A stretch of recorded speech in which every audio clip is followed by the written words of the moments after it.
இது ஒரு எம்எல்ஏன்னா எல்லாம் சொல்கிறாங்க, ஓட்டு போட்டு நம்மளை அனுப்புகிறாங்க சட்டமன்றத்துக்குன்னா மக்களுக்கான பிரச்சனையை பேசணும். போய் வெறுமனே அவங்க தலைவர்களை தலைவிகளை புகழ் பாடிட்டு பெஞ்சு தட்டிட்டு வரக்கூடாது. இன்றைக்கி என்னுடைய சட்டமன்ற உரை சட்டமன்ற குறிப்புகளிலே இருக்கிறது. இன்றைக்கு சட்டமன்றத்தில் அதை ஆவணப்படுத்தியிருக்கிறார்கள். நாளையே நீங்கள் கம்ப்யூட்டரில் போய் வேல்முருகன் ஸ்பீச் அல்லது தமிழில் வேல்முருகன் உரை பேச்சு என்று அடித்தால் இந்த மண்ணுக்கும் இந்த மக்களுக்கும் நான் பேசிய உரைகள் அத்தனையும் இந்த மக்களுக்கானது. ஒரு குறிப்பிட்ட சாதிக்கானதோ ஒரு குறிப்பிட்ட கட்சிக்கானதோ அல்லது ஒரு குறிப்பிட்ட மதத்திற்கானதோ அல்ல.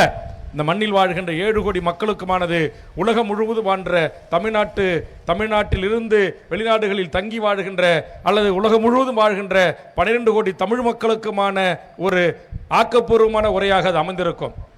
ஆக இந்த ஆக்கப்பூர்வமான உரைகளுக்கு எப்போது தமிழக மக்கள் நம் பக்கம் திரும்புவார்கள், எப்போது நம்மை பக்கம் திரும்பி நம்ம ஏற்றுக்கொள்வார்கள் என்ற ஒரு ஏக்கம் என்னுடைய இந்த 14 ஆண்டு கால அரசியல் தனி கட்சி தொடங்கிய தமிழக வாழ்வுரிமை கட்சி தொடங்கிய பிறகு ஒரு ஆதங்கம் என்னுள் இருந்தது.